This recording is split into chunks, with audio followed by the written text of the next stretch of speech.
हमारा शरीर सर्दियों में गर्मी को पकड़ के रखता है और गर्मियों में शरीर की गर्मी को निकाल देने की कोशिश करता है।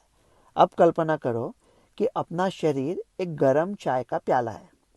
उसे आपने हवा में रख दिया। तुरंत हवा जो थोड़ी ठंडी है चाय के संपर्क में आएगी और चाय ठंडी होने लगेगी। अब ये चाय प्याला में नहीं है, बड़े बर्तन में है। वो जो बर्तन के सतह का क्षेत्रफल है, सरफेस एरिया है, वो काफ़ी बड़ा होने की वजह से चाय और ठंडी हवा का जो संपर्क क्षेत्र है वो भी बढ़ जाएगा और चाय और जल्दी ठंडी हो जाएगी। वैसे ही गर्मियों में अपना शरीर, अपनी त्वचा, चमड़े को ज़्यादा खून भेजता है। उसकी वजह से खून का जो सतह क्षेत्रफल है जो हवा के संपर्क में आता है वो बढ़ता है और गर्मी जल्दी निकल जाती है। गर्मी निकालने के तरीके क्या है? एक है रेडिएशन, इलेक्ट्रोमैग्नेटिक वेव, जो दिखता भी नहीं है, समझ में भी नहीं आता, छोड़ दो। दूसरा है कंडक्शन, सीधा शरीर गर्म खून हवा के संपर्क में आ गया और गर्मी निकल गई। और तीसरा है कन्वेक्शन, इसका मतलब वो हवा बदलती रहती है जैसा कोई हवा का झोंका आया हो। चौथा जो सबसे अहम है वो पसीना छूटना। जब पसीना आता है तो पसीने की भाप होती है।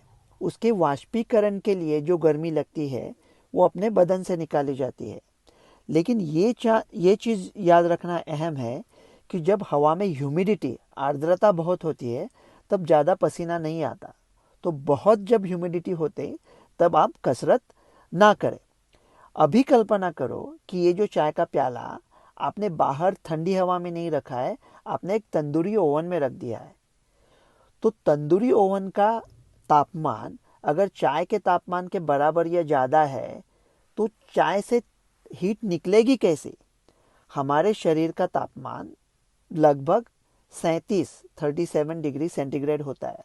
अगर बाहर की हवा का तापमान 37 के ऊपर है तो बॉडी के हीट से बचने के जो काफ़ी सारे पैतरे हैं वो तो फैल जाएंगे ना।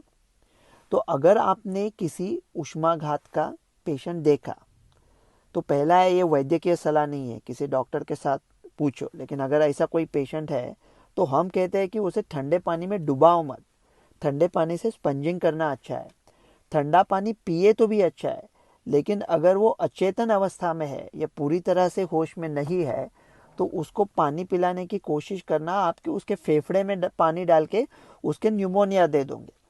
इसका प्रिवेंशन अच्छी तरह से कर सकते हैं। जब बहुत धूप है तो बाहर निकला मत करो। फीके रंग के कपड़े पहनो और वो लिनन के पहनो। हमारे पूर्वज कहते थे ना कि टोपी पहन के निकलो बेटे या बेटी, तो टोपी पहन के निकलना बहुत अहम है। वैसे रूप की रानी वाली हरकतें नहीं है आपकी, लेकिन फिर भी धूप में मत निकला करो। रवि का मतलब है सूरज। मेरा नाम भी रवि है और आपको पता है रवि एक बार आसमान में चढ़ गया तो आपको ताप देना बंद नहीं करता। लेकिन इस गब्बर की ताप से आपको एक ही आदमी बचा सकता है, वो है खुद आप।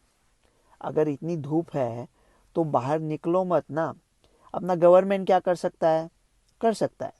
देखो, इसमें राजनीति लाने का कोई पॉइंट नहीं है। अगर राजनीति का सेहत सुधारना है तो सेहत से राजनीति निकाल दो। ऐसे जहाँ बड़ी तादाद में लोग इकट्ठा होते हैं वहाँ अगर तंबू लगा दिए, वो तंबू में आपको सूरज की धूप से पनाह भी मिल जाएगी और मुफ्त में ठंडा पानी भी दे सकते हैं।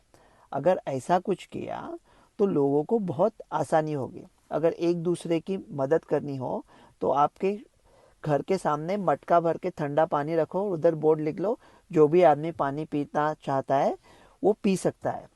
वो एक शेर था, पसे जुल्मत कोई सूरज हमारा भी मुंतजिर होगा, बस एक यही उम्मीद को हमने चिरागे रह गुजर जाना। जुल्मत मतलब अंधेरा। वो अंधेरे के पीछे से सूरज अभी निकला है और हमको ताप दे रहा है। मैं तो हमेशा कहता हूँ लहर नहीं आएगी, ये कोविड वोविड तो अभी गया, उसका साया भी किसी के मन में नहीं है। लेकिन गर्मी की एक बहुत बड़ी लहर आने वाली है, लेकिन डरने का कोई बात नहीं, हम इससे आराम से बच सकते हैं। डॉक्टर रवि गोडसे।